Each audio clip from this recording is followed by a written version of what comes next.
Tolong dijelaskan, Ustadz, bagaimana tata cara melakukan nazar yang baik dan benar. Jadi sebelumnya saya mau cerita dulu, Ustadz.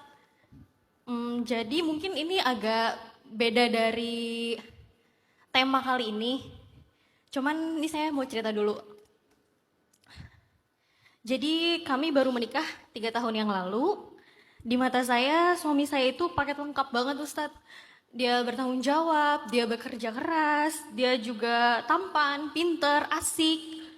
Dan saya sama suami itu sama-sama dari keluarga yang selalu support kami. Jadi sampai sekarang pun support keluarga masih sangat kerasa. Di tahun pertama kami menikah, rasanya itu kayak nggak mau buru-buru punya anak. Jadi kayak sedih kasihnya aja sama Allah. Dan kami juga sangat menikmati momen awal-awal kami menikah.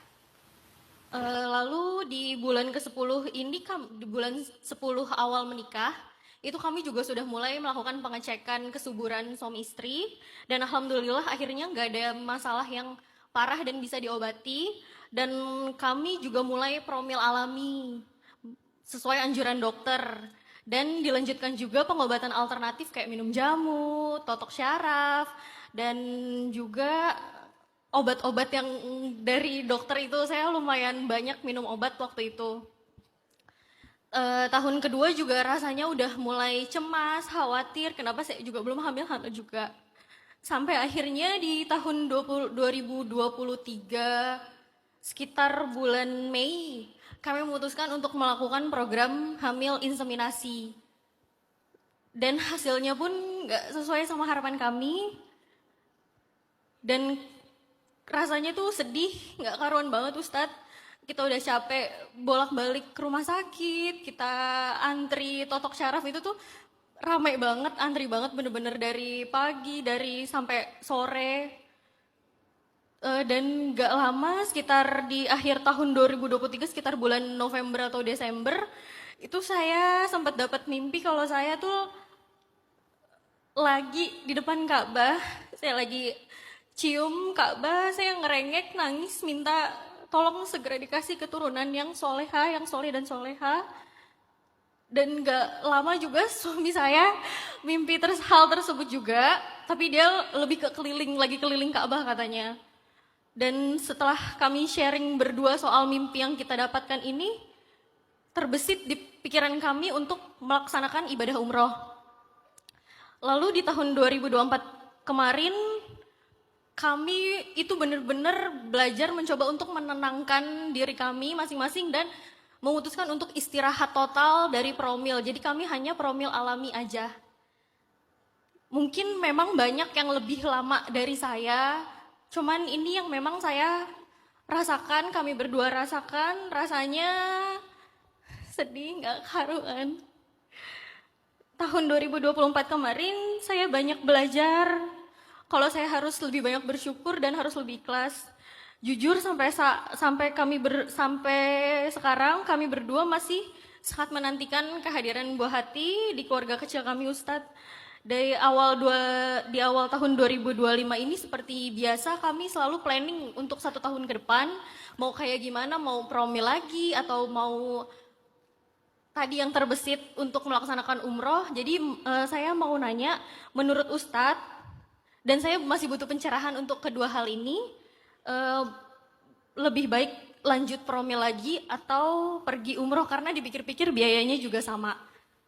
Dan satu lagi Ustadz, ada satu cara yang mungkin belum saya lakukan sama suami saya, yaitu melaksanakan nazar. Jujur saya masih belum paham cara yang baik dan benar untuk melakukan nazar. Nah, di sini saya mau tanya untuk tolong dijelaskan, Ustadz, bagaimana tata cara melakukan nazar yang baik dan benar. Sebetulnya dua-duanya pilihan yang sama baiknya ya. Cuman saya sangat percaya keajaiban itu terjadi di pintu Ka'bah dan di Raudhah. Sehingga kalau boleh ngasih saran, promilnya jalan tapi yang alami aja. Sedangkan biayanya mungkin sementara ini coba ketuk terus pintu rahmat Allah dengan mengibah ilhah. Ilhah itu apa sih? Ilhah itu meminta berulang kali, itu namanya ilhah. Dan Allah tuh suka kalau hambanya ilhah. Jadi jangan merasa cukup udah minta atau udah berdoa sekali. Kadang-kadang Allah tuh sengaja menunda mengijabah doa kita karena Allah pengen lihat seberapa ilhah kita kepada Dia. Seberapa berharap, seberapa merengek kita di hadapan Dia. Sehingga ketika Allah ngelihat kita ngerengek habis-habisan, Allah akan berikan justru dengan cara yang sangat istimewa. Jadi mungkin kalau Mbak Rizka ya, udah pernah umroh berapa kali sih? Sekali? Oh belum pernah umroh? Oh ya mimpi ya, mimpi umroh. Justru ini tanda sih, kayaknya Mbak Rizka lagi pengen diundang ke Tanah Suci. Dan siapa tahu nanti pulang dari sana, karena pengalaman pribadi saya setiap pulang umroh itu istri hamil. Dan hamilnya sesuai dengan permintaan gitu. Saya minta anak laki-laki, Allah kasih anak laki-laki, minta anak perempuan dikasih anak perempuan. Makanya saya percaya banget, setiap saya pulang umroh itu selalu ada kejutan. Baik masalah istri hamil ataupun dalam usaha, dalam beberapa hal hajat, itu selalu ada kejutan. Walaupun doa itu semua tempat baik, tapi kan ada tempat-tempat istimewa, ada waktu-waktu istimewa. Kalau boleh saran mah, kalau ada waktu justru Mbak Rizka sama suami coba program umroh pertamanya Ramadan justru. Jadi udah umroh pertama sekalian Ramadan. Kalau memungkinkan ya 10 hari terakhir. Walaupun agak sedikit harus berjuang ya kalau 10 hari terakhir karena ramai banget. Saya udah 2 kali umroh Ramadan 10 hari terakhir itu Masya Allah. Keajaiban terjadi dahsyat sekali, apalagi kalau malam 27-nya, walaupun malam Lailatul Qadar itu bukan hanya 27 tapi seringnya 27 ya. Malam 27-nya khatam Quran di Masjidil Haram. Saya memprogram sendiri, saya harus malam 27 itu khatam Al-Quran. Plus khatam bareng imam yang sholat tarawihnya kan. Plus saya khatam salawat nariyah 4444 kali.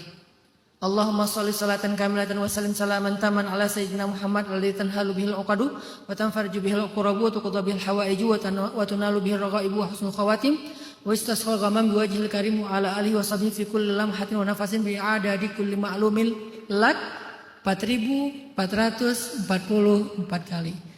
Total saya baca di tasbih digital itu waktunya 20 jam. Tapi kan dibagi sekian hari ya.